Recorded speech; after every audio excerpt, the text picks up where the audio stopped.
He was reborn with a wild power that mixes smart thinking and raw strength to predict every enemy's defeat before they can even throw a punch.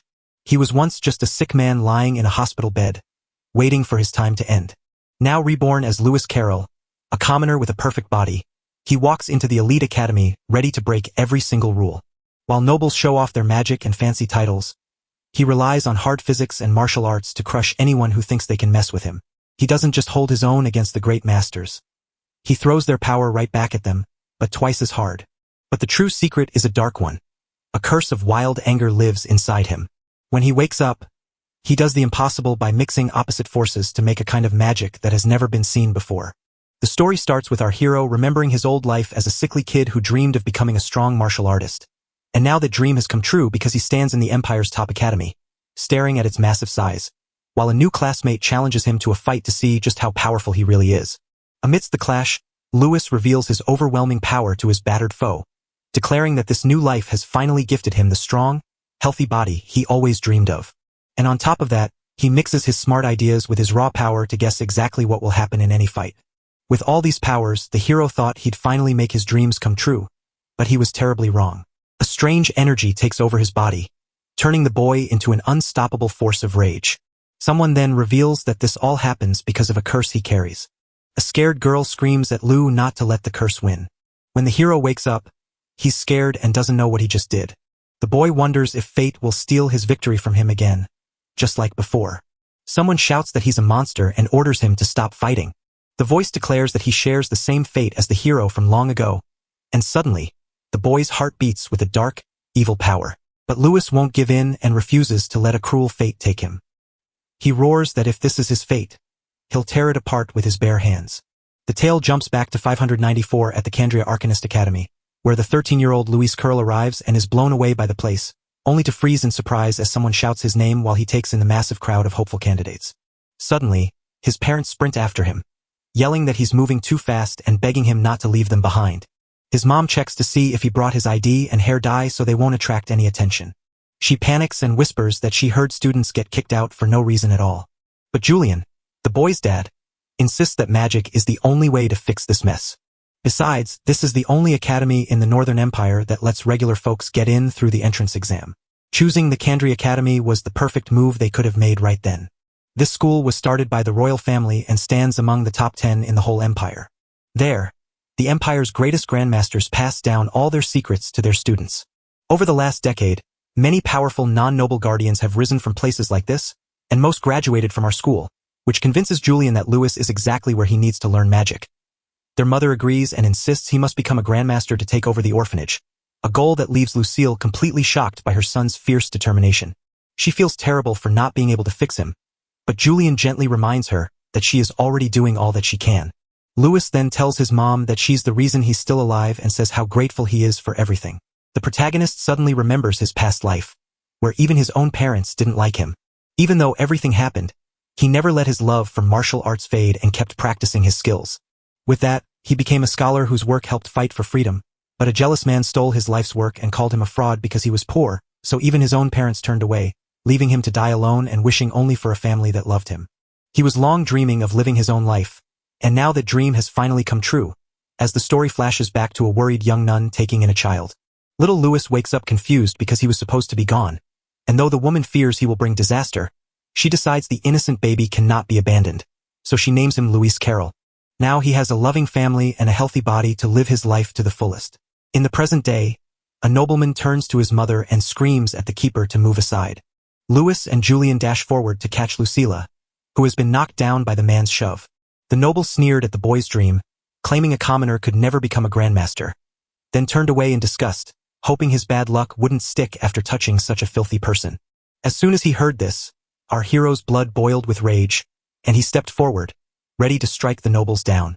Julian snatches his son's arm to stop him from doing something silly. His dad urges him to focus on the exam. His mom reminds him of his promise to be good, and the boy finally calms down a bit after apologizing and letting his mom comfort him with a gentle touch.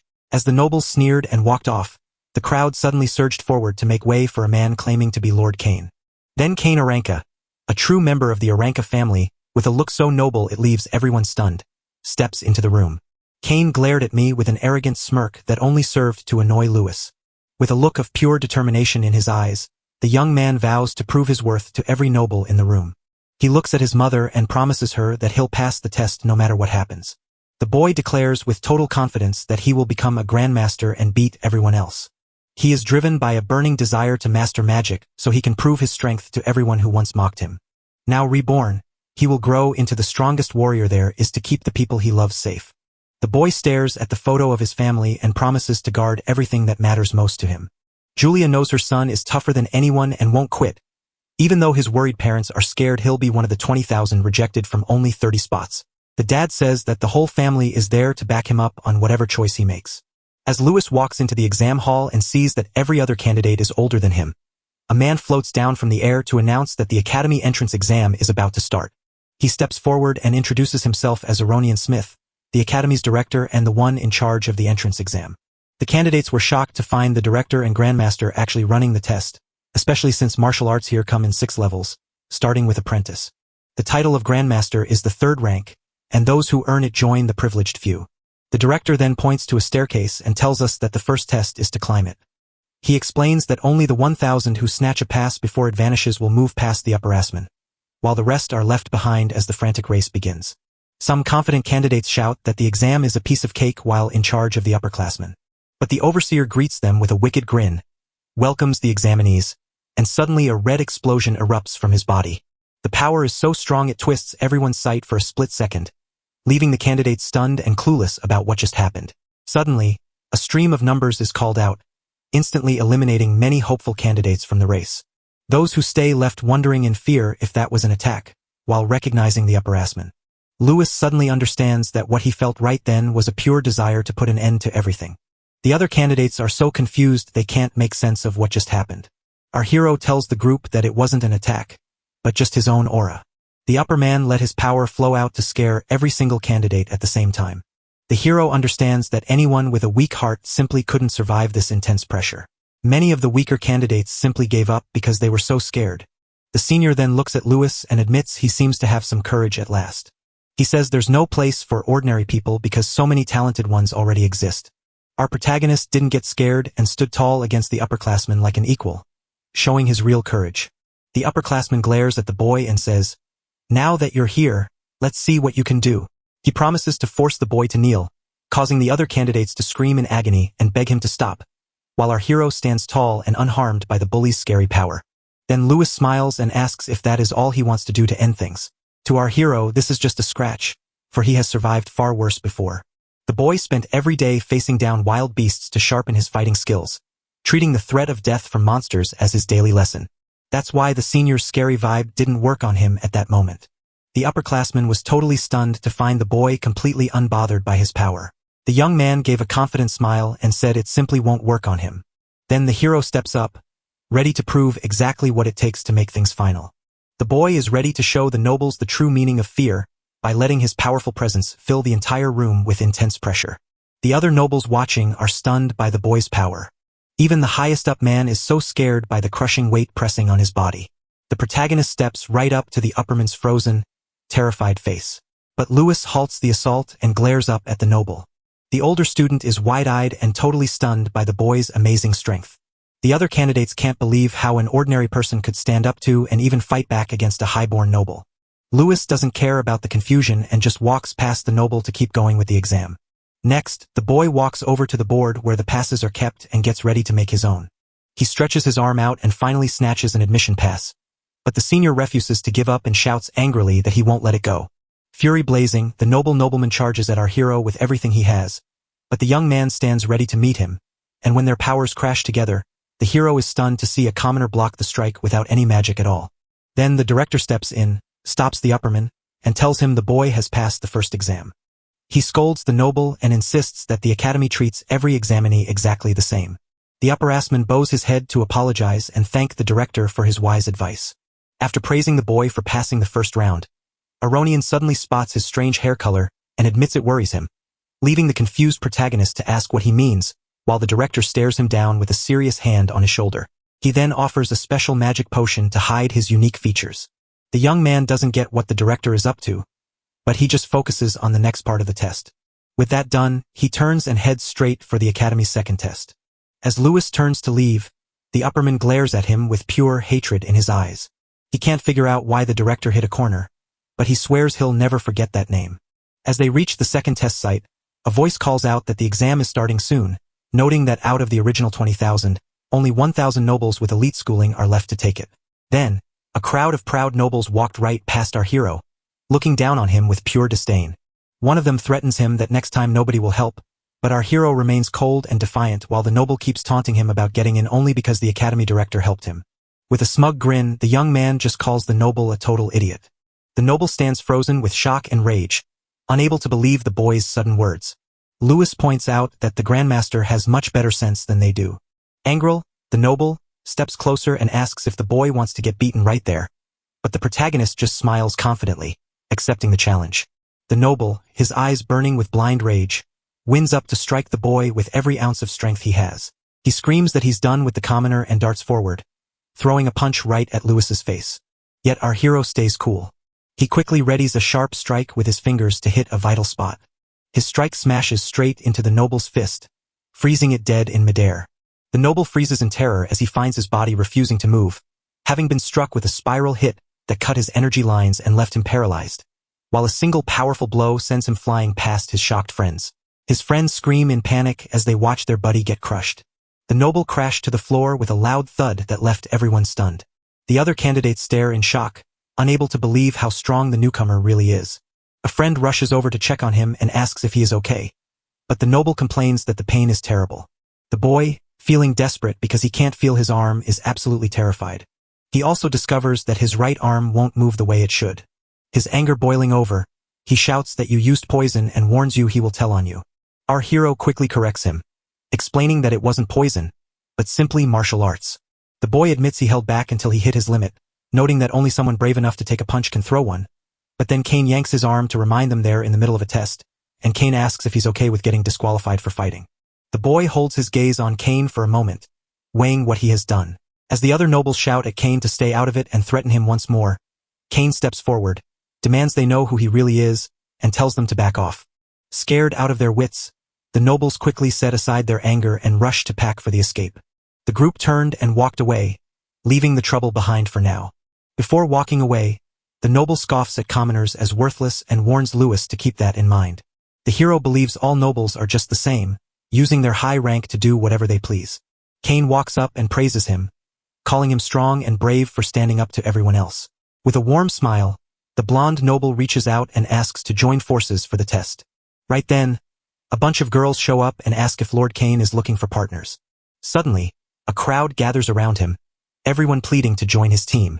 Everyone says joining forces with him is a guaranteed disaster because he comes from the Aranka family. Lewis just walks right past all the noise with a look that says he isn't even noticing. Suddenly, a glowing blue magic circle blooms in the arena's center as the director floats down to celebrate everyone's success in the willpower test. He grinned and declared that the next step would finally be the true test of power. Suddenly, glowing marks pop onto the chests of all the confused candidates. Kane freezes in shock when he discovers an ancient earth symbol hidden on his skin.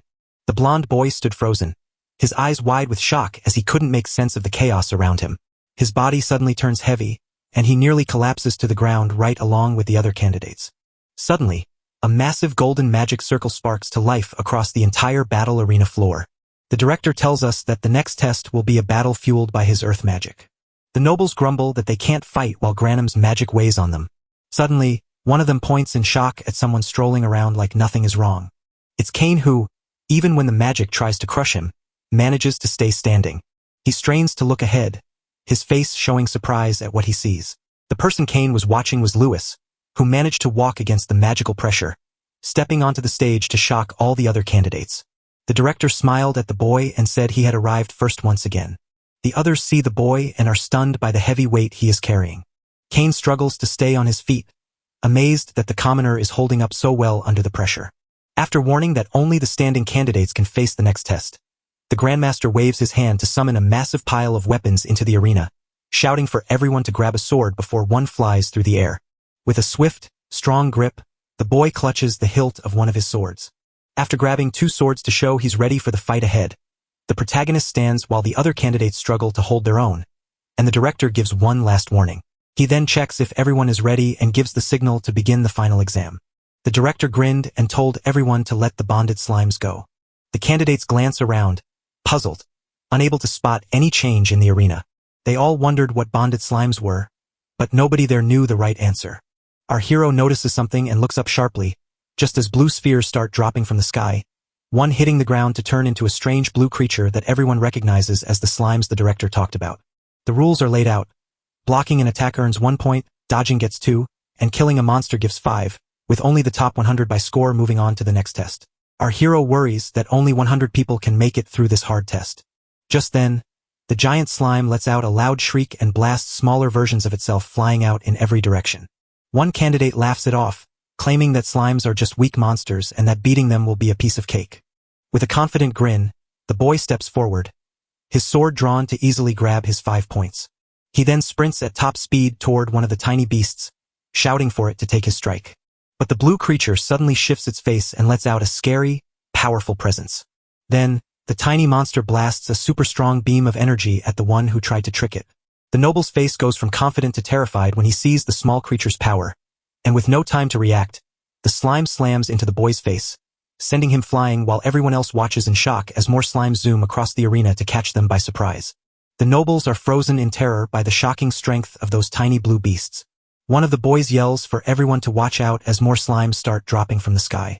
Suddenly, the arena turns into a chaotic battlefield filled with explosions and flying contestants as slimes overwhelm many participants with their attacks. Looking down from above, the examiners start calling out the scores for the candidates who managed to react to the attacks. One of the examiners told the director that this year's exam is full of nobles from famous families. She thinks the battle in the arena might break a new record, and an examiner notes that this year brings great commoners and remembers the boy the director once helped. The director grins, telling the boy he's fascinating and might do something amazing, while the other examiner worries about what he's seeing in the battle arena. He notes the young man hasn't taken a single step since the test began, and a noble scoffs, claiming the slimes are far too fast for an ordinary person to catch. He insists that a commoner will soon fall, but before the powerful energy blast hits him, the boy calmly sidesteps it with barely a move, leaving the arrogant noble staring in shock at how he dodged so easily. But the attacks don't stop, and another ball of energy zooms across the arena to smash into a fighter, blasting him far away. Our hero's face grew serious as he got ready for what came next. Suddenly, a shower of slimy attacks starts falling all over the boy. The noble who challenged him just smiled and said there's no way he could dodge so many attacks. The protagonist shuts his eyes to sense the incoming attacks, then recalls a harsh training day in a snowy field where his partners held heavy rocks and joked about how deadly they would be if they actually hit anyone. But the young man says not to worry since he wants to try something new, and then his friends shout for him to dodge and throw the rocks with all his might. Suddenly, a hail of rocks hurtles toward our hero at breakneck speed, but his eyes flash with blue power as he locks his focus entirely on the incoming storm. He then reveals that in a past life, he managed to come up with a brand new idea to explain things. The boy practiced sending messages fast from his brain's thinking part to its balance center. If he could read the path of every strike and move faster than thought, no attack would stand a chance. Back in training, the boy starts gathering information from every rock he finds. Now that we have the data, the next step is to figure out where each one will go, and the final move is to dodge every attack with perfect timing. His friends stood wide-eyed and speechless as he showed off a skill they never thought possible. The boy wipes the sweat from his brow and whispers to himself that his new power is amazing. His friends rush up to him, amazed and asking how he did it and calling it totally cool. He then tells them the move is called void combat calculation, leaving everyone baffled. The young man claims his technique can predict any battle's result, even as the boy gets swarmed by slimes right now in the exam arena. His eyes light up as he readies his special move to see every attack coming. As he works out the perfect plan, glowing formulas start popping up all around the slimes. We track every monster's path flying by at a blinding pace. Right in the middle of it all, our hero gets ready to unleash his real strength. He realizes the slimes are fast and strong but only move in straight lines, so the boy quickly figures out their path to predict where they will hit next. Then Lewis starts darting through the arena with amazing speed and perfect control. The young man effortlessly sidesteps every attack, laughing that this whole fight feels like a piece of cake. He has dodged 4 times to score 8 points and is now ready for his next move. He tightly grips his sword, ready to strike back with a fierce look as he declares, "Now it is my turn to finally attack the monsters." The boy slashes with his sword using a special fighting style and cuts down several slimes at the same time. Kane, watching from the sidelines, is totally stunned by the peasant's incredible skill. The examiners are stunned and amazed, with one even saying the boy's sharp eyes rival those of a seasoned fighter. Seeing this, Kane smiles and decides he definitely needs to team up with that boy. Suddenly, the hero feels a shift in the air and sees a fresh threat charging right at him. He spins around just in time to spot another slime charging right at him. The boy readies himself to gain 5 more points by thrusting his sharp strike straight at the heart of the monster. But suddenly, someone steps in and he gets annoyed, asking who took his prize. Kane grinned and claimed he hadn't stolen the protagonist's, but before he could finish, the blonde noble spun around and slashed his sword, slicing the slime in half with one perfect strike to end the little creature. Meanwhile, the other candidates keep fighting hard against the blue creatures while Kane admits he took their meal, not ours. Kane introduces himself and asks our hero to team up and steal points, but the hero stares back with a serious, suspicious look. Kane simply asks for a higher rank and challenges me to a battle to prove who is better. He grins and tells the boy to show all the power he truly has. The young man smiles with confidence and agrees to accept because the noble insists. With that, he grips his sword tight and readies himself for the competition to begin. Lewis suggests that the loser must do whatever the winner commands, leaving Kane shocked. The two stand back to back, ready to finally start the big contest. A group of archers spots the two fighting together and thinks it's their perfect chance to strike. Then the group's leader grins in a scary way and readies himself to strike at the two. Suddenly, a blob of slime flies at them, leaving everyone shocked. He then yells at his friends to get ready and pulls back his bowstring. Suddenly, a glowing blue ball of energy shot toward the two rivals. Our hero spots the strike and his eyes flare with his secret power. He dashes forward to shield Kane from the strike, but as arrows rain down and hit him, Kane is left stunned to see Lewis taking the blows with his own body. The archer beams with a smug grin, convinced he nailed the shot, only for our hero to let out a mocking laugh that proves he felt absolutely nothing. When the dust clears, the archer freezes in shock at what he sees. Lewis grabbed the flying arrows with his bare hands like it was nothing, leaving the nobles shaking in fear and wondering how a regular person could move so fast. Kane asks if the boy is all right, but he just says those attacks were nothing. The noble, burning with rage, yells at his friends to aim right for the orange creature's hair. The archer readies a dark, evil double arrow attack. Sotoros zooms in fast toward the pair, one of whom is a wizard. The young noble fights back, but quickly realizes the enemy's blows are just too strong for him to handle. An arrow wreathed in darkness hurtles forward with shocking speed and mighty force. The blonde boy stands frozen in terror as he watches the magic arrow flying straight at him. Suddenly, a red streak flashes through the sky, proving that the attack has found its mark. Once again, Lewis jumped in front of the noble and caught the arrow with his bare hand, causing Kane to panic about his own hand. But the young man explained that the real target was him. The examiners saw the intent of the attack and one suggested disqualification, yet the director refused, saying they would lose if they didn't fight and ordered healing potions to be ready. While in the arena, the protagonist asked for Kane's name and called him to action. With a grin, he swings his sword like a baseball bat and asks the noble if he knows the game, then uses his special power to hit a slime perfectly toward the enemy archers. His eyes shine with a bright blue light as he gathers all his strength to swing. Then Lewis swings his sword at the slime just like he's hitting a baseball. The beast zooms across the arena like a blur, sending the group of enemy archers screaming as they watch the monster crash straight toward them. The slime smashes straight into the group's leader, knocking him flying with a mighty blast. His friends get caught in the blast and fly up into the stands right with him. The noble crashes to the floor, utterly beaten and kicked out of the entrance exam. Our hero scores his first point, sparking Kane's interest in the commoner's game, while the other two archers, furious at their leader's loss, scream in danger. One of them glanced around, puzzled and wondering where the boy had vanished to. Suddenly, Kane floats up and grabs the noble's attention, while our hero fires a second slime to earn points and watch the blue monster slam into the last archer's face, sending him flying and leaving the final noble in shock. Suddenly, Lewis steps out from behind him with a grin and reveals he's the very last name on the list. The boy glares and warns him that the upperclassman will never forgive him for what he's done. But all at once, Kane steps on the noble's foot, making him stumble like it was just a happy accident. With the noble lying on the ground, Kane gives him a sharp warning to watch his step next time, all while wearing a grin, then thanks him for the help and asks if our hero's hand is okay. Lewis shakes hands, boasting he's pretty good for an elite noble, but the blonde warns him not to compare himself to others, revealing he's from the powerful Aranka family where great families rule through many grandmasters, and as Lewis realizes nobles come in all sorts, another group of candidates gets upset when a commander tries to stop their fight. They scream in rage, vowing to stop the pair from scoring any more points. With that, the two step up to fight, radiating intense power, while the nobles march forward, screaming that commoners must vanish from their world forever. Suddenly, a group of hopeful spots Lord Cain as the one they need to focus on. So they choose to support their heir and rush to help the lower-class nobles. Suddenly, the arena turns into a battlefield where Cain warns the boy to watch out, while a girl and a little boy watch the clash and say the fight is getting really interesting. She then shouts for Miliana to make the nobles regret their actions, while Lewis realizes he's become a target and knows that getting more points will be very difficult. He turns to see slimes suddenly pop into the arena, so the little boy uses his staff to trip one down while Mana smashes the others with a wide blast from her weapon. But then a red-haired giant with a hammer arrives and has already knocked out several other fighters. He grins widely and yells how awesome and fun everything is.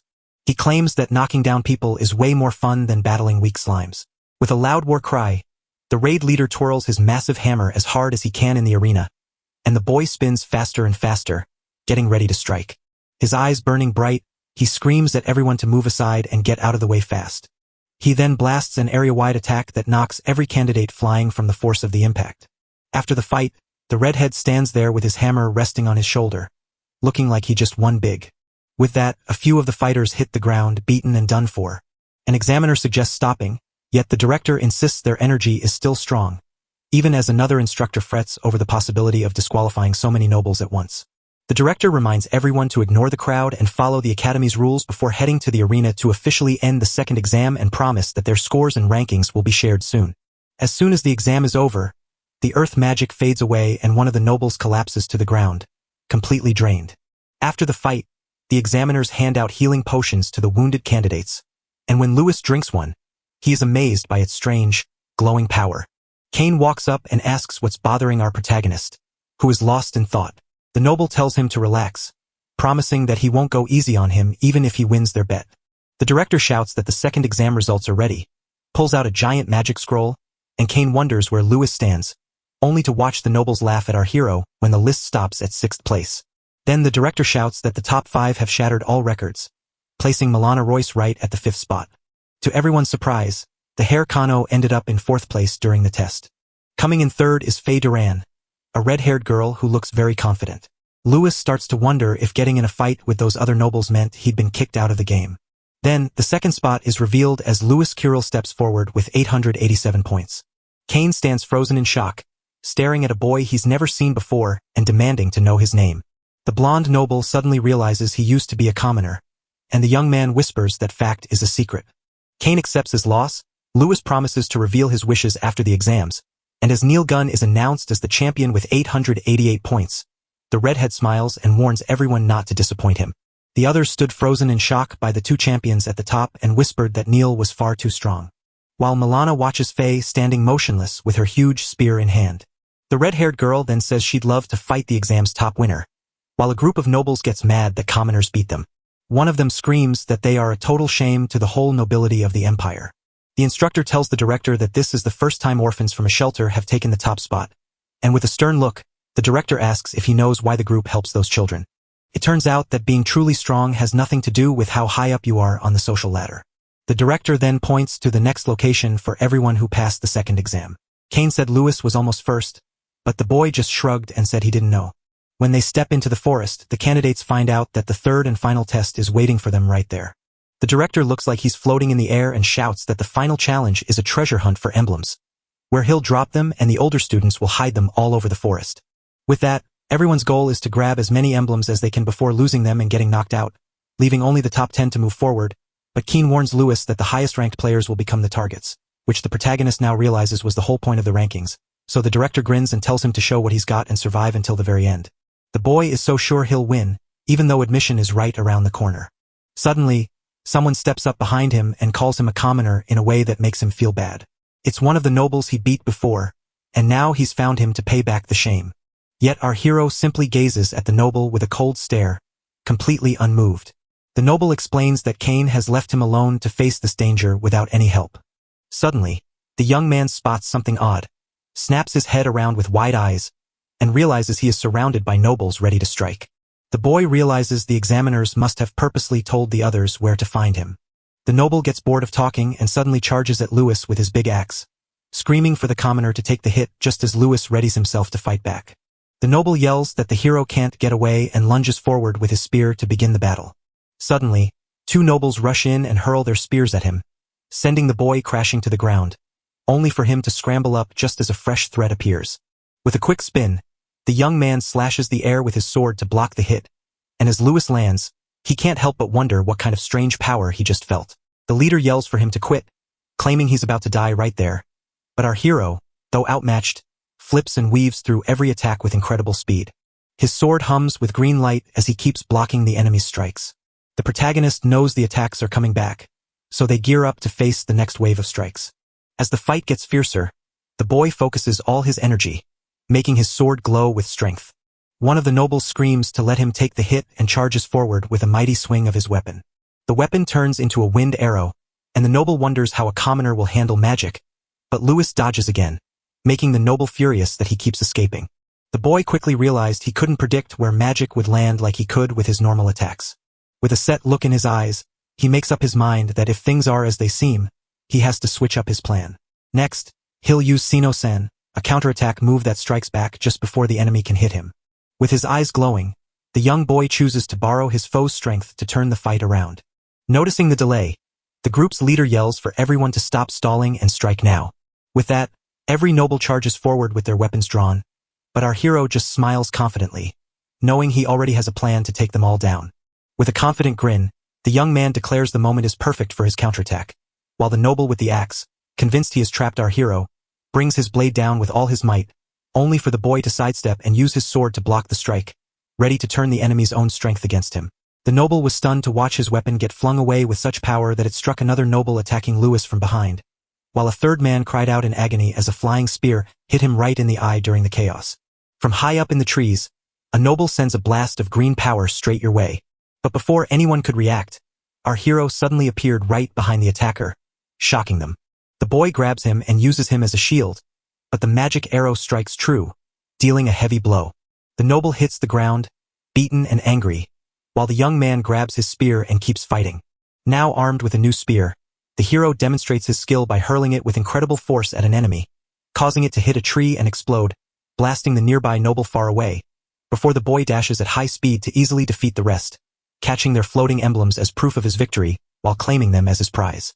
Suddenly, a powerful noble steps forward and yells, "Stop overthinking and blast them with all your magic." But to everyone's shock, Kane suddenly appeared and asked if the noble meant him, leaving Luisis stunned by the turn of events. Kane sighs that the noble can't use magic in the exam, and the shocked noble demands to know why Kane is here since his friends were supposed to stop him, only for Kane to reveal he tricked them into revealing their plan because they underestimated the Aranka family. So the furious noble vows to kill them both before a crossbow bolt pins him to the chest, allowing the protagonist to turn and thank Kane for keeping him safe.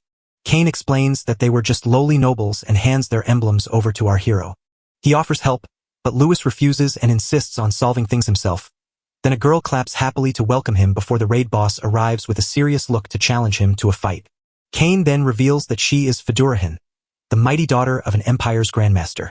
The young man asks if she is his friend, but the noble shakes her head and says she isn't. He admits he fought her before but let his guard down, so Lewis says he lost the fight. The girl gets angry. Kane suggests ignoring her to keep collecting emblems. She insults them as cowards for running away. Lewis accepts the challenge to see how a great family fights, and the redhead smiles and says she'll fight without magic to make it fair. Faye leaps forward to unleash her crushing holy spear, but the boy's eyes flare blue as he skillfully blocks the deadly strike, earning a surprised and admiring smile from the girl. Our hero praises her skill, clutches his weapon tight, and she immediately spins her spear with lightning speed. While the protagonist drops his spear to avoid the cut, the redhead shouts for them to keep fighting and leaps into the air with a powerful attack that explodes on impact. But the boy dodges just in time as two examiners watch from afar, one praising her genius-like speed and power while the other marvels at the commoner's survival and wonders how long he can last. Suddenly, the director seems to float in and ask who will win, then tells the group he likes the boy but can't beat Faye, which leaves everyone confused. He stares seriously and says that a fight is a clash of both body and will between the fighters. Dust from the explosion fills the arena as the boy calculates every path of Faye's fierce, swift holy spear attack, ready to meet her relentless advance. The girl gets frustrated because he keeps blocking her attacks, but then he finally finds a way to hit back. The girl's left hand is her weak spot, so the young man uses his sword to block the raidhead's surprise attack, then effortlessly dodges the girl's spear by moving his hand with a firm twist. But when she gets angry and pushes him with all her might, He simply jumps behind her without any trouble. Harris claims the young master couldn't dodge her strikes, but our hero says it's easy if you watch closely. So when Fias gets annoyed and her spear starts glowing, the redhead leaps high to strike down with full force, and the boy realizes that while her reach and movements are tricky, the style has several deadly flaws. The warrior spins her spear faster, but our hero warns that she is weak when fighting at close range. His eyes flash like lightning as he declares that if he strikes at just the right moment, he can reach her. So he leaps into a counterattack, wielding his sword in a dazzling dance. But the girl sees what he's up to and smiles, telling him she knows exactly what he plans to do. She yells that it won't work on her, snaps into a quick counter, and uses a swift footwork trick to spin her body for the next strike. Next, the warrior whips her spear around in a blur. Her opponent stares in shock, completely blown away by the sheer power and perfect skill of her fighting move. The redhead yells that her family's holy spear is unbeatable and orders Lewis to brace himself.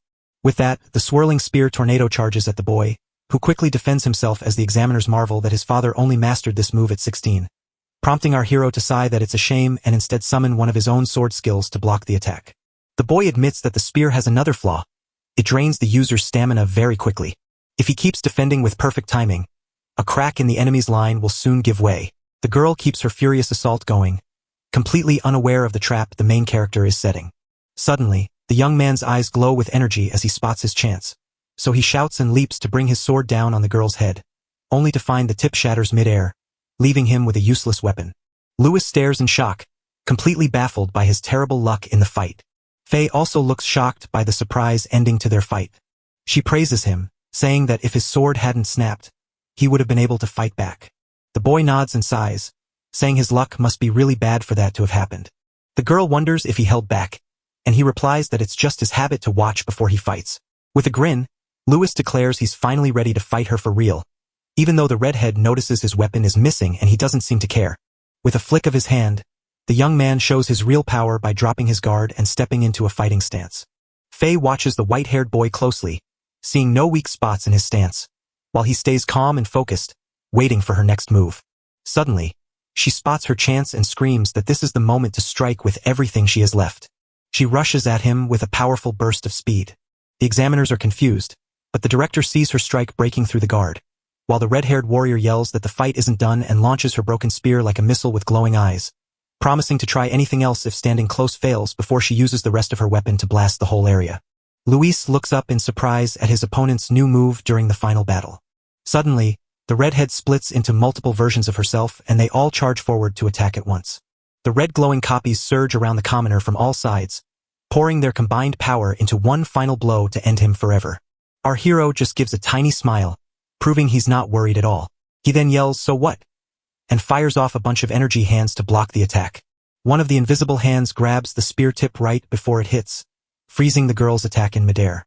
The energy hand, squeezed tight, halts the warrior's charge dead in its tracks. Just then, a huge blast of energy erupts, and the astral hands step in to stop every attack. The red-haired girl stands frozen in shock, yelling out loud because she has no idea what just happened. The director then reveals that the boy appears to be holding the spear's spin in place with a unique trick. He says he's never seen anything like it, especially a regular person stopping the Duran technique. Lewis's eyes glow as he blasts the girl away with his energy hands, then unleashes a powerful shock wave that throws Harris back hard. Faye drives her spear into the ground to halt, kicking up a massive cloud of dust. Frustrated by what happened, the girl muttered a curse and couldn't believe she got bested like that. She stands up and asks about the strange move he used, and our hero explains that it's a special parry from martial arts that cancels out the force of a blow. The redhead stood completely baffled, totally lost on how the technique worked. Lewis says to treat it like just a trick and then rushes in for the final move. The Harris was so shocked by how fast the boy moved that he barely had time to react. In a flash, the hero sprints toward the girl to stop the fight. His feet move so quickly that he looks like he's floating over the ground. As the young man spins into a dizzying blur of false selves to throw the warrior off balance, Faye swings her spear in a wide arc to strike every copy at once, only to watch him dodge her attack with ease while multiplying his illusions even faster. Kane, eyes wide and frozen in shock, whispers to himself, wondering if what he sees is just a trick of the light. He then tells the boy that his movements are like those of a butterfly, and he feels truly impressed. The redhead screams in anger, unable to land a blow on him even though he's standing right in front of her. They say the smooth move is an elegant trick named after a legendary boxer who used the butterfly step. With this light and rhythmic movement, our hero can dodge anything. The boy claims this trick is just right for the moment and moves in for the final strike. Lewis lands a sharp punch right on the girl, sending her flying so hard that the warrior is knocked backward with incredible force. Kane stood silent, staring in disbelief that he had actually beaten Faye. The director was stunned by the result and called it totally unexpected. He says F could have beaten Faye without magic because she might be a combat genius, and while our hero stands victorious over the defeated girl who just got up to say it isn't over and introduces herself as Faye of the Durahan family, the story continues. Lewis simply stares at his opponent with a calm face, ready to keep the fight going. The young man believed that since she came from a powerful family, she simply couldn't be defeated so easily. The redhead steps forward with a mighty kick, her whole body glowing with a bright red light. She realizes she left the spear behind, so she will use her martial arts to make up for it. With a loud shout, Harris lunges at the boy to finally hit him one last time. Our hero shifts into a Wing Chun stance, ready to strike back. Using the Paxo technique, the young man readies his hands to push the girl's strike aside. The warrior screams, "Crushing fist!" and rushes forward with a mighty punch, slamming into her foe and sending a massive wave of energy exploding outward.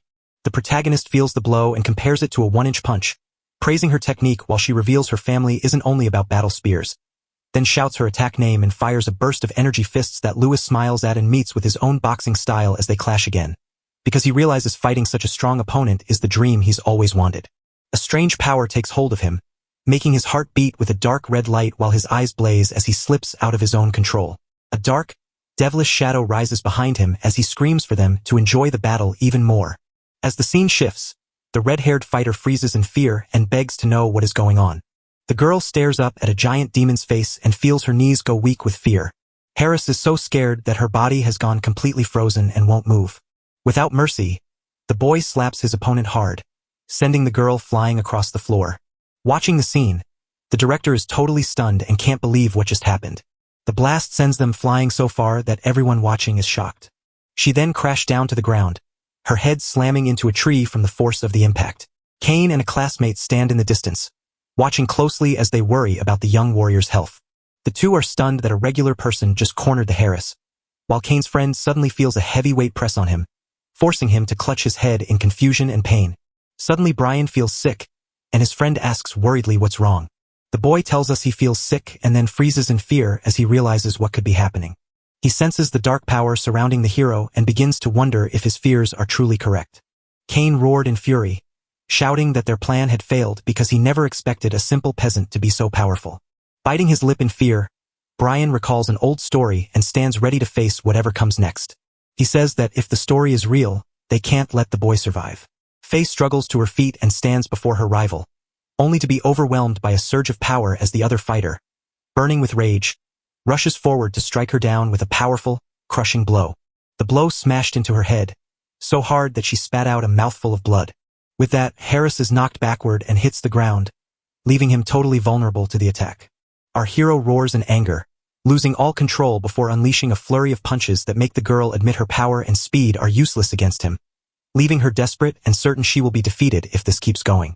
With a quick decision, she taps into her secret move and draws a glowing magic circle on her fist, slams it into the boy's attack with a fiery punch, and the resulting clash of red and yellow energy blasts her away in a huge explosion while she screams in pain. As she smashes through the forest at high speed, breaking trees in her wake, our hero seems to be healing, but the boy suddenly snaps back to reality and realizes he's lost control of his body again, only to look at his hand in shock and discover it's the magic power causing the chaos. Kane rushes to help the man and asks if he is okay, but the young man is too worried about the girl, and then an upperman steps in to announce that the candidate has lost his emblem in the fight. The man beams with a triumphant smile and declares that the protagonist is disqualified from the exam. Lewis notices his badge on his chest suddenly catching fire for no reason at all. Then, that tiny flame devours the whole emblem, turning it to ash in a heartbeat. The upperman yells that he lost, but Kane steps in to say it was just an accident. But the man claims the director saw it all and demands to know if Kane will lend a hand to a cheating commoner. With that, the examiner lunges at him and screams that the trash he's become deserves to vanish forever. Just then, a voice screams for him to stop as a red-haired girl stumbles out, badly hurt but still on her feet. Kane and the upperman are completely shocked to see the young woman is still awake. The hero freezes in shock, staring at the girl without knowing what to say.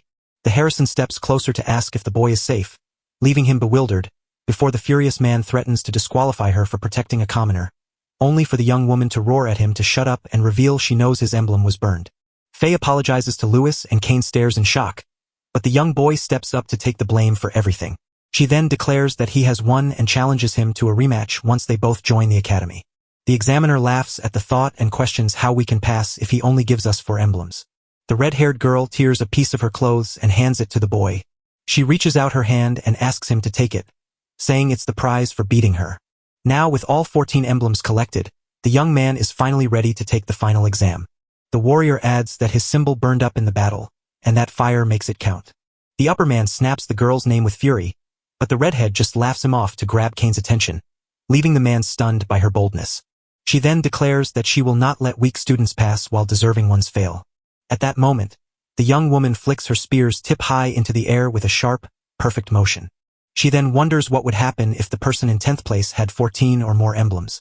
Kane grinned, letting his words reveal that he and she had been thinking the exact same thing at the same time.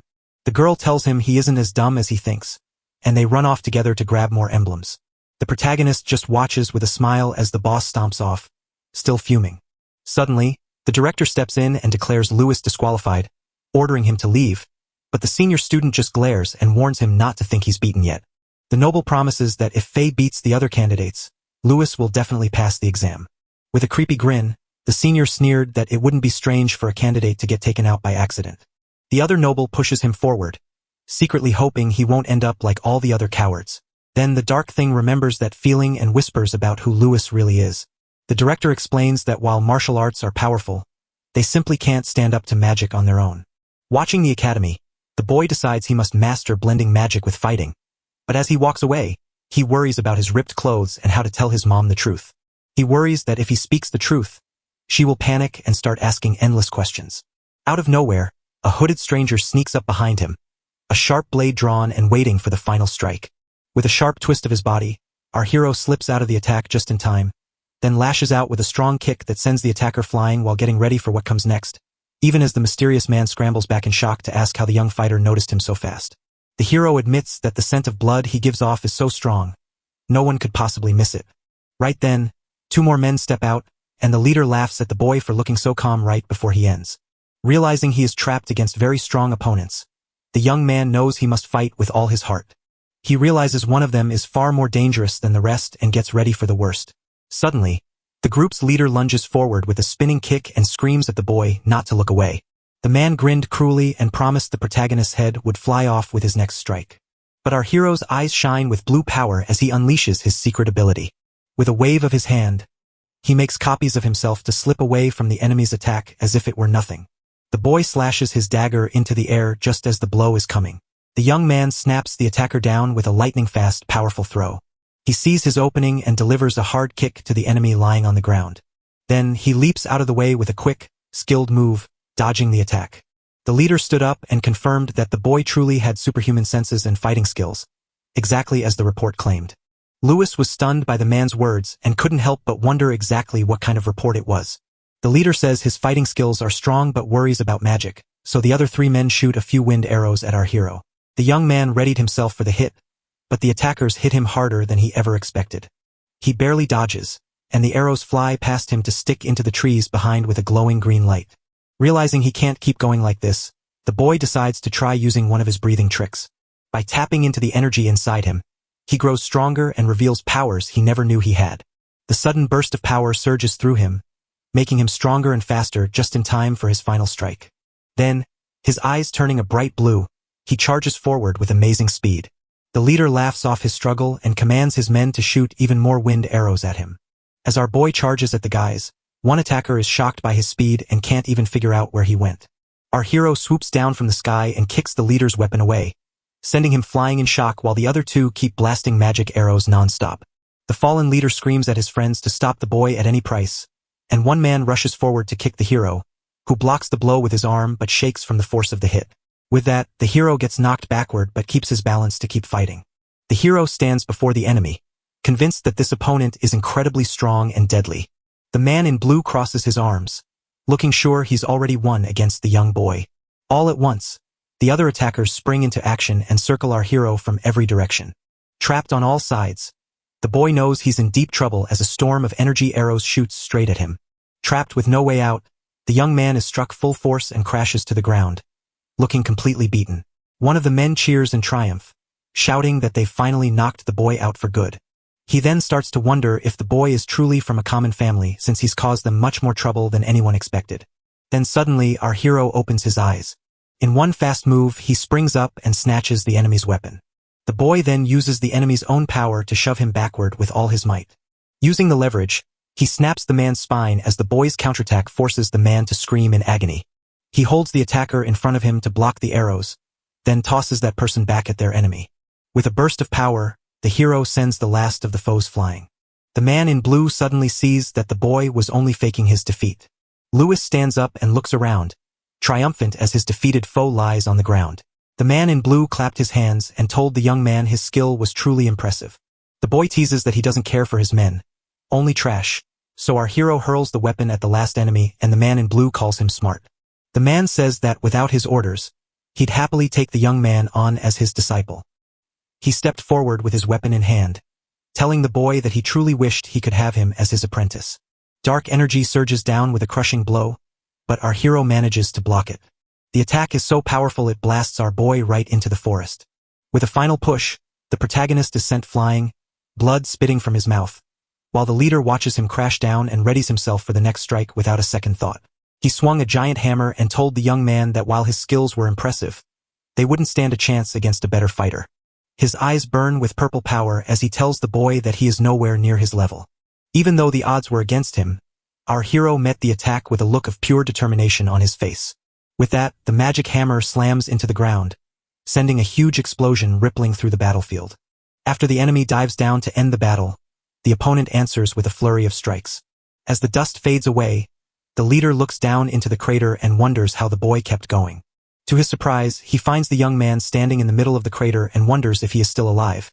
But even injured, Lewis gets up and declares he isn't going to stay down in that spot. The enemy sighed in regret, but our hero's story ended right then. He gathers his mightiest strike and declares that no goddess can save him now. The young boy lifts his head and spots the attack coming. With that, the man raises his holy hammer and brings it down with all his might to finally end the battle. With a final, desperate cry, the boy screams that he simply cannot be taken out right now. He wants to learn magic so he can keep his precious family safe. With eyes burning red, he vows to change his fate, no matter how high the price. Suddenly, red energy bursts from his fist as the boy shouts that he will survive anything, and that glowing power slams right into the attacker's dark hammer. The attacker stands frozen in shock, staring at that strange and powerful energy he can't quite understand. Suddenly, a massive explosion erupts, wiping out everything around the two fighters. The blast grows stronger, swelling into a massive fireball right in the heart of the dark woods. Once the dust clears, our hero crashes to the ground, coughing and badly hurt from the blow. The man in blue looks puzzled because his hammer is smoking after the clash of powers. He finally realizes for the first time that he's facing a real match. With that, the attacker finally realizes why they are hunting our hero. Filled with anger, the man lifts his hammer and yells at the monster to finally disappear forever. But just then a voice screams that it's enough, and a swirling energy vortex smashes into him with all its power. The attack hits so hard that the man in blue is launched flying through the air, spinning as he goes. As the tornado begins to chase the man, the startled attacker braces himself against that raw power, only to get hit head-on and scream in agony as the fury crashes into him. Lying on the ground, our hero watches the scene and wonders what is going on. Out of the shadows steps a man our hero knows too well, the Academy's director, who, impressed by his calm fury, hands him a magic potion. So the boy grabs the flask and down swallows the liquid in one go, instantly healing his wounds. The blue attacker crumbles to the ground. Enraged, the director demands to know who ordered the attack on one of his Academy students. The man then calls him Grandmaster and warns him that he can't protect the monster. Aronian stares hard at the attacker, who just grins wickedly and claims this is only the start, before suddenly blowing up in a shower of blood that splatters the dark woods. The director starts to wonder if the Assassin's Guild is really behind it all, or if this was something that happened all by itself. After taking a powerful healing potion, Lewis jumps to his feet in awe of the magic it has worked. A green light wraps around him, and suddenly his broken bones feel strong and whole again. Then the boy wonders if the director was just passing by chance. The young man looks grave as he asks why the Grandmaster always steps in to save him from everything. Aronian promised to talk about it at the hero's house, but the hero was left puzzled by the offer. Suddenly, the boy's hope fades as he realizes it's too late and his mother is worrying about him. With that, he bolts away at top speed, yelling that this is terrible news for him. The director then calls Kylie to summon a dark creature to clean up the mess. While Aronian walks away from the fight, a creature soars down toward the crater. In the town of Mantia, a man shouts at the protagonist's mother right in front of a windmill. The attacker claims she laughed at the Lord, but she says she was just waiting for the kids to show up. Then another man grabs her wrist with a dark look, telling her she needs to be punished. Just as he's about to act, our hero steps in and knocks him right in the face. With a mighty kick, Luisis sends the man flying to the ground, where he cries out in agony from the blow. The boy's mother is shocked to see him and tells him he has finally come home after the exam. The woman stares in total shock, her hands flying up to cover her mouth as she can't believe what she's seeing. Then the young boy sprints over to check on her, his face full of worry as he asks if she's all right. But when she gently touches his face, she sees his clothes are ripped and he's covered in bruises. He gently calms her by telling her he's okay and only got a small scratch during the academy test. The bully jumped up in a rage, shouting that the boy was always the one to break the rules and start fights. The man then threatens him, promising to tell the Lord and summon a certain man named George. Suddenly, the director floats in and says it must all be a misunderstanding. Aronian lands, introduces himself as the academy's director, and leaves everyone shocked. The bullies are scared because if he's a pilot, he's got to be a grandmaster. The director gave them a scary look and told them to say hello to the city's boss. So the two men froze in fear, bowed down, and promised they would follow the grandmaster's orders without question. Aronian then looked at the boy's mother and said he needed to talk to her about something. With that, the three step inside, sit down, and talk things over while the grandmaster wonders if this is the windmill the noble spoke of. The director spots the boy's inventions scattered everywhere with a sharp, noticing gaze. Meanwhile, Louis Wiss is busy fixing one of his creations while the grandmaster watches him closely from nearby. Then the young man's mother shows up with apples, tells us her son made the whole meal, and says that things have finally gotten better for them. She asked worriedly if the boy was in trouble, but Aronian said his results were incredible. The director believes this young talent is so rare it has only been seen in the ancient tales of Gaia, where a brilliant hero once forged magic with his friends to defeat tyrannical monsters and save humanity from being wiped out.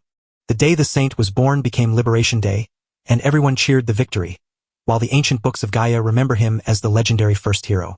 Back in the present, his mother calls him a savior, but Louis remembers that there are no heroes in the legends. Aronian then says with a serious look that the hero shows up in a totally different way in the stories. His black hair and black eyes left the protagonist and his mother stunned. The director whispers that this amazing secret is hidden from everyone except the very top people in the world. Even though the hero saved everyone, a crazy part of him still wanted to blow everything up. When the hero turned his blade against his friends, humanity woke up to its first true nightmare. This inner madness acts like a curse that eats away at a person's soul from the inside out. Louis is stunned by the truth and fears his own madness came from back then, while Aronian reveals that's why nations have always killed anyone with black hair and eyes. The director reaches out to touch Louis's head and asks if he really thought he could trick everyone with just some hair dye. His mother, filled with despair, admits she was the one who told the boy to dye his hair black. He then gently calms her down, whispering that everything is finally okay. With a look of confidence, the young man told the director that if he really wanted to fire him, he would have done it by now. Aronian smiles and tells how he held back from the madness, and that is why he now sees the qualities of a new hero in him. The mother and son are stunned by what they just heard, and she asks if he truly said a new hero has arrived. The director picks up an apple and says the world looks peaceful, but he knows it's not really quiet. Holding the fruit, he warns that a great darkness waits to be seen, and that the sight of the boy has changed his mind, leading Aronian to press the apple against the moon and declare that all the old legends are nonsense. The Grandmaster stared hard and told the young man he must lead humanity into its future. Just as the director tosses an apple at him with a lightning-fast throw, the boy snatches it out of the air with a quick reflex, proving his amazing skill right before the Grandmaster announces that Faye and Kane helped him pass the final test. With that, he gives the young man a shot at getting his personal training at the Candria Academy. Louis grins and asks if the director is willing to bet on him, even if he loses his mind. The director looks at him with a scary face, his eyes glowing with a dark purple light that feels evil. Suddenly, the apple in the boy's hand snaps in half, leaving the young man shocked, while Aronian stares him down and promises to take him away himself if this happens again. The next day, the boy's friend is stunned by a personal invite, while our hero worries about the academy's price and the dorm fees. The boy then wonders if he's really connected to the legendary first hero, just as the director once asked if he could trick everyone with only a die. He remembers the Grandmaster's warning and wonders how much he can really trust what he said. The young man asks why his mother knew everything, but Aronian replies that she would only feel useless if she didn't. The boy yells angrily that his mom isn't a burden, then stares him down with a furious look. The director warns that if anyone finds out who he really is, his family will be in terrible trouble. After taking flight, Aronian urges the young man to grow stronger, reminding him that the true trials have only just started. He squared his shoulders, knowing he had to get stronger by any means necessary. Suddenly, the kids at the orphanage rush toward him screaming his name with pure joy, and a little girl named Lana leaps into his arms while he hugs her back with a big smile on his face. The little girl cries, begging him to return so she doesn't have to say goodbye forever, but he cannot do that. The boy gently comforts her, promising to return for the holidays, since that is where his heart truly belongs, and after she makes a pinky promise, he reassures her that he will never break his word. Suddenly, one of the boys shouts that a noble's butler is summoning him for a very important talk, and the butler walks up to the carriage to make sure it is really our hero. He introduces himself as the butler for the Orana family and passes along an invitation from their young master, Kane. The boy opens the invitation and wonders if the noble wants to become closer friends before school begins. With that, he accepts the invitation and the butler leads him to the fancy carriage waiting right there. Then the story moves to the northern city of Harzan, right in the heart of the Kandria Empire. The butler explains that the Orana family is so important that the city has grown rich because of them. When he finally got there, the young man was totally blown away by just how huge the noble family's mansion was. Suddenly, Kane bursts onto the scene, sprinting toward our hero with a huge grin spread across his face. He wraps his arms around him and says he heard the boy made a huge scene during the academy's final exam. The nobleman claims he passed all because of him and Faye, and promises to forget the bet they made. But his hair proves they didn't fight in the exam, and he wants to train before class starts. Our hero suddenly realizes he just wants to learn everything about the academy and the magic he wields. Suddenly, a woman's voice echoed down from the top of the stairs, wondering what all the fuss was about. A noble lady in a purple dress stood there, staring at them with a serious and cold look. The young blonde tries to present the boy as her friend, but the noble woman screams at him to shut up, her face twisted with pure anger. With that, the entire Orana family stands frozen in shock and terrified fear of the woman. She then scolded him, asking just when anyone could start wandering into the family's mansion. The woman says that a man like that isn't worth being her son's friend and is nothing but trash. She tells Kane to train just like his father ordered, so he can grow into a great sage someday. The noble lady turns to the hero and asks why he has come so close to her son. Then she hands him a gold ring, promising that with it, he can live the rest of his life in peace. She tosses the ring onto the floor with disgust, right in front of our hero. With a heart full of rage, the noble woman screams at the boy to grab the ring and run away from the mansion forever. The hare, burning with rage, shouts at his mother and demands to know why she is doing this. The blonde noble, looking ashamed, turns around and apologizes to his new friend. The boy knelt down and explained that he had become Kane's friend simply because he saw how incredibly good Kane was at fighting. The boy then asks if Kane's word is worth as little as that gold ring. Kane stood frozen with his mouth open, totally stunned by the sheer bravery it took for his friend to stand up to his own mother. With a furious look, the nobleman shouts for guards to appear and throw the commoner out of the mansion right away. Then Kane steps right up to him, tells him the boy is more talented than he is, and says he beat Faye.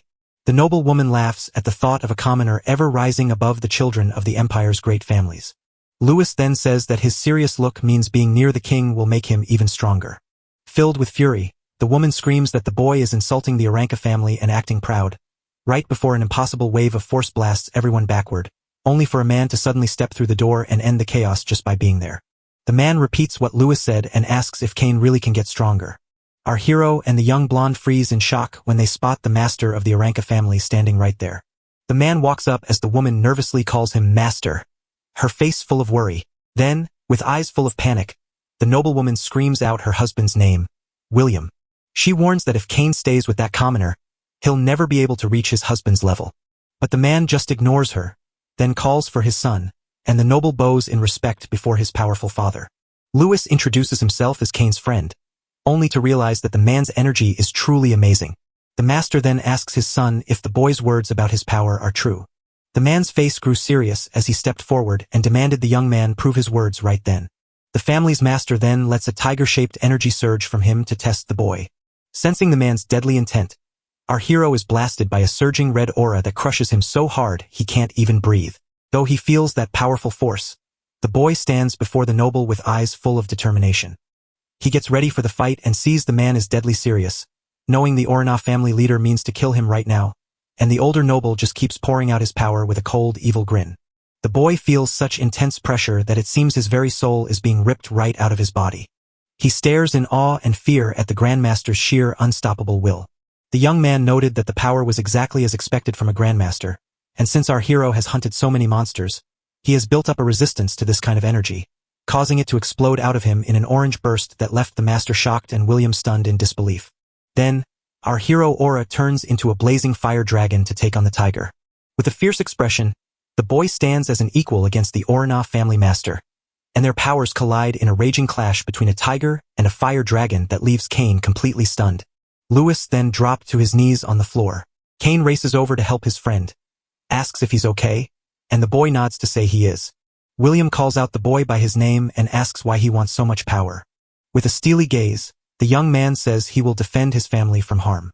The Aranka master pauses, letting the words sink in as if lost in thought. He then looks at his son and tells him his strength is fading, urging him to learn from the commoner. Kane's mother is shocked and asks her husband what he's thinking, but he glares at her coldly and asks if she has any say in the matter. The noble woman is so scared she stops talking, while her son just watches, feeling super embarrassed. Kane calls Lewis to the training grounds to begin their fight. When he finally gets there, the hare speaks for his parents to apologize for what happened earlier, but the protagonist waves it off, saying his father just went a bit too far. The young blonde boy explained that since his dad has light hair, it was better for him to match, and with a smile, he finally knew his master had only been testing him to help his son. Kane gets confused by the word love and doesn't seem to get what his friend is trying to say. His hair suddenly recalls that since he was small, he hardly ever left the house, spending his entire childhood just eating, sleeping, and training to get stronger. His dad hoped his son would grow up to be a wise man just like his own grandfather used to be. He kept swinging his sword over and over, not knowing why, just hoping his dad would finally notice him. To the young noble, that house felt like a prison where he had to ask for permission just to take a breath. Even though everyone cheered for him, his fame and gifts acted like heavy chains that held him down even harder. As they lock him up tighter, he dreams even more of singing like a free bird across the land. But with a serious face, he just listens as his new noble friends complain about how only the strong survive here. Kane says he doesn't want to be strong, but swinging his sword is all he knows how to do. To break the chains holding him back, he decides to follow his father's path to the academy, train hard, and finally earn the freedom to live his own life. The noble grins with determination and tells Louise he's counting on her to help him out. Our hero takes up the challenge and gets ready to train alongside his new friend. With that settled, the two finally start training together right out on the Aranka family's battlefield. From far away, the family boss asks his servant what the investigation found. The man tells the boy he isn't like anyone else, having used fight moves that no one has ever seen before. He didn't just break records, he beat Faye even when she cast spells. The servant says Aronian fought off assassins just to keep him safe. William frowns and calls the boy a troublemaker, prompting the servant to question why he'd let such a person get close to the young master. The old noble tells us that such people bring trouble, but fighting through it makes us stronger. While the battle rages, Lewis sidesteps Kane's flying kick to prove he's the better fighter. William starts to believe that boy might just help his son become stronger. Suddenly, the hare screams at the boy to take his move and blasts a fierce wind attack. Our hero smiles and says, "Bring it on," showing he's ready to fight. The family leader admits his son might be better at judging people than he is. The noble unleashes his wind rush spell and charges forward with everything he has. With his eyes glowing blue, the boy studies Kane's strike to guess where the hit will land, leaving Kane completely shocked when he suddenly sees the fist coming at him. With a swift motion, the young man blocks the noble's sword with his bare hand, warns that while speeding up with magic is smart, Kane's movements are too straight, which makes Kane smile and realize why even a fake couldn't beat him in the exam, leading our hero to ask if there's something on his face since Kane is staring at him strangely. Then his hair asks if he's ever felt his fighting style change. He feels lost because the special skills his dad and grandpa learned to get strong are his family's hidden secrets. Our hero then reveals that there is another way for the noble to go. The young blonde stands frozen, stunned that he might choose a path different from the ones his father and grandfather walked. With that, the boy grabs a sword from the rack to show what he meant, then calls for Cain and asks if the young noble doesn't want to surprise his own father. From a distance, the family master watches with curiosity while an elder noble observes the two boys, who then leap into the air for a new training session where our hero surprises William by explaining that in martial arts, speed is a powerful weapon that isn't just about moving fast, but reacting and deciding quickly, a skill that Cain's natural speed and wind magic make even more impressive. Lewis insists that since piercing techniques are so hard, his grandfather's mastery means nothing, and that is exactly why his father only reached the grandmaster level. To get the most out of his talent, the boy says he has to switch to a special fighting style. The young man grins with confidence and asks the noble if they are ready for this big change. Cain tells him to stop comparing himself to the other nobles and promises he'll do whatever it takes to finally get free. Lewis nods in approval and tells us the secret to winning is to keep moving and to step back when we need to. The two stare at William with steely eyes, ready to show him something new. With a burst of wind magic, Cain yells to speed up, and the pair dash forward so fast that even their master and servant can't help but watch in awe. The servant shouts out in worry for the master, who watches everything with a calm face. With that, the two young men jump forward, daggers sharp and ready, to strike down the master of the Oranov family. Master William stands frozen in place while the two boys zip past him like lightning. Lewis says daggers are the quickest and most nimble weapons out there for fighting. They push their strengths to the very edge just to beat anyone who stands in their way. So he blends the daggers with his quick butterfly step to land a perfect strike. William stands frozen in shock as the two of them show off a brand new trick. Our hero lunges at the noble from every angle while Cain summons clones with his wind magic to join the charge. And then, the two of them dive in from every angle to take down the master with a breathtaking attack from the sky. Then the hare suddenly felt like his body and dagger had become weightless. With this new feeling, the young noble feels like a bird soaring freely through the sky. He adores mixing daggers with his fighting style and breathing the wind magic into his moves. Clutching the dagger tightly, the boy readies himself for his next move, leaving the Oranov family master stunned by his son's sudden new skill. William stares in shock, unable to believe what he is seeing. Cain then screams at his dad that this is his real path in fighting. The master only grunts as a dark energy starts flowing from him. Then he blasts a mighty wave of force that hurls the two young boys through the air. William, burning with anger, demands if his son threw away the clan's skills just to prove a point. The two boys fly backward but catch themselves in the air to strike back. Our hero yells for Cain to speed up so they can hold hands and strike together.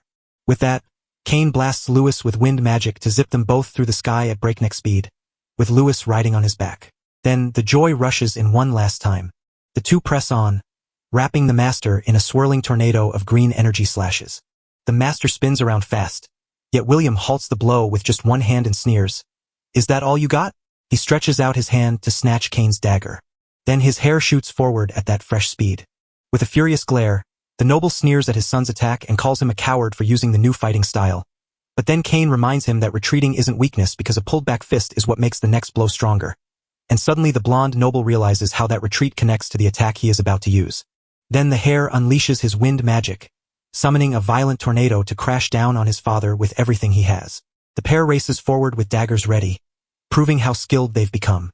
The head of the Oranov family is shocked by the two young boys' new move, and with a loud battle cry, they leap into the air to strike the Grandmaster together, after which Lewis tells Cain about a baseball trick called a change-up, leaving Cain confused. The boy grins confidently as he gets ready to show off his new move. The protagonist yells for Cain to take the hit so he can finally see how the move works. The hare shifts quickly to catch and stop his friend's punch. So the two of them start drilling the new technique to make their fighting sharper. Lewis says this trick fools opponents by changing speed so that small movements trick them into thinking they've already reacted.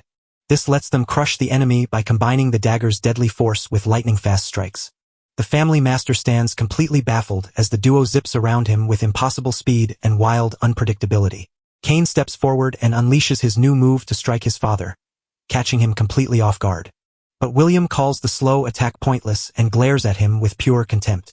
But the hare's sudden strike is just a trick to fool the master of the Aranka family. With a look of shock, the old noble finally sees what's happening as the attack slips past him harmlessly, while the young blonde stays floating in the air.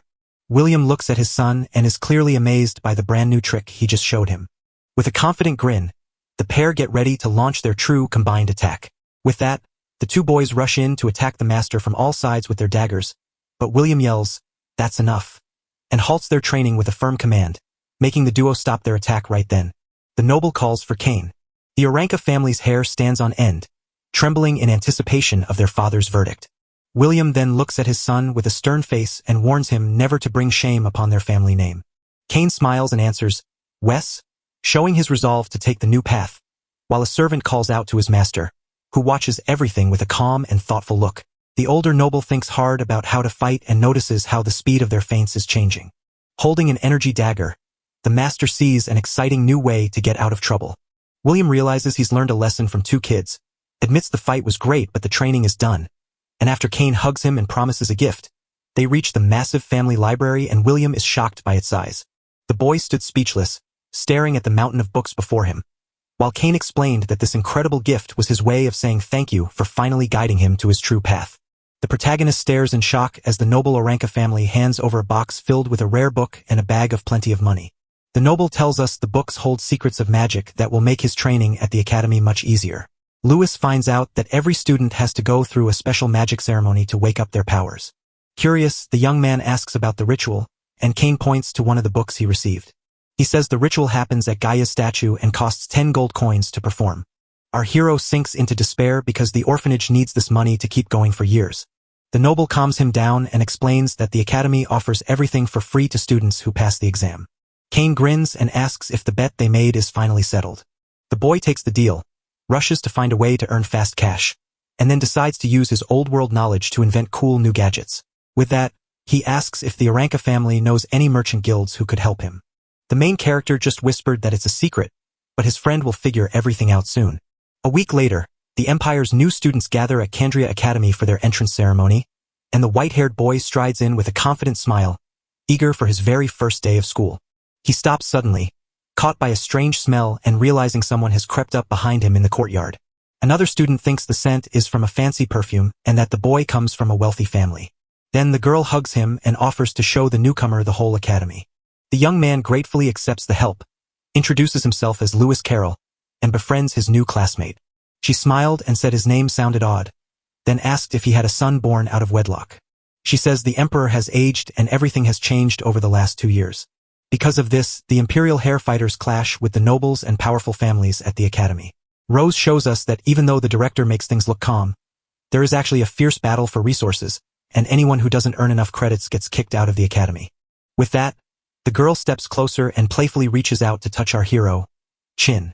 She tells him that someone is watching him and that he needs to try his hardest in class. The young woman steps even closer and asks whose side his family is on in the fight. Just then, a boy stepped between them and spotted Lewis, the commoner who had broken the exam record. The young man smiles and reaches out his hand, saying, "I'm Brian," to our hero. Rose was stunned because she was certain she had caught the scent of a pricey perfume on the boy.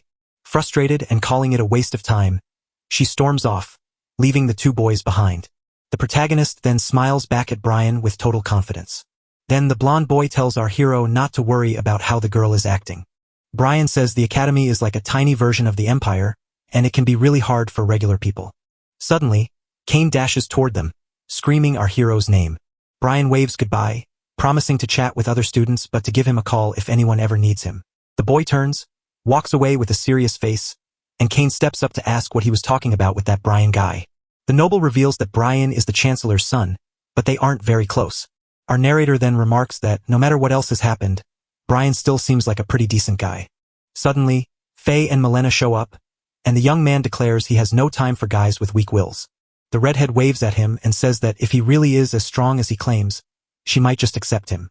The boy thanked her for her help, but the warrior smiled and said he passed all on his own strength. With a fist raised high, Harris declares that she will surely win their next fight.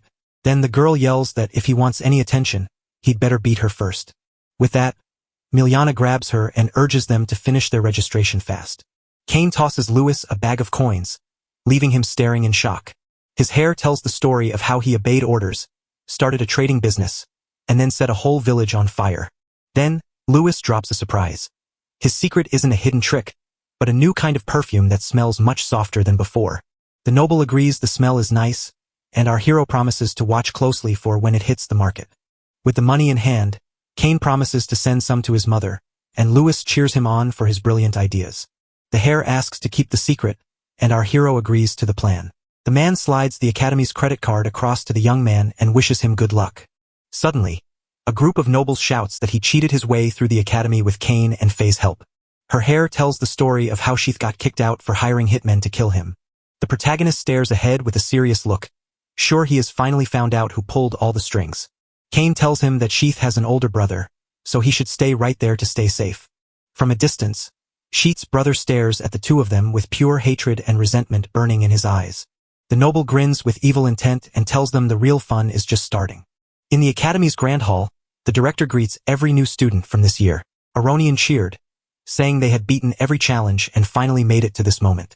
Then he tells them this is only the start and that he wants them all to become the great pillars holding up the empire. With that, the director calls on Neil Gunn, the first-place freshman speaker, to begin his address. To everyone's shock, the boy climbed onto the stage naked and holding a huge axe. The other students stand frozen in shock, staring at the kimono-clad figure and wondering what could possibly be going through their mind. Even Director Rune is so fed up with the boy's attitude on stage that he can't stand it. With a loud shout, Neil commands the fools to quiet down and listen, promising that his only goal is to scare them all until they're peeing themselves. The nobles are furious and call him an uneducated brute, but the redhead yells for them to shut up, calling them weaklings who only know how to talk trash. The director feels so down that he even has a stomach ache just at the thought of teaching that boy. Suddenly, Neil raised his weapon and shouted that his main target was right in the middle of us. With that, he hurls his giant axe with all his might straight at the group of students. The weapon slams down so hard it punches a massive hole right through the hall's floor. The axe then stops embedded in the floor right in front of one of the students.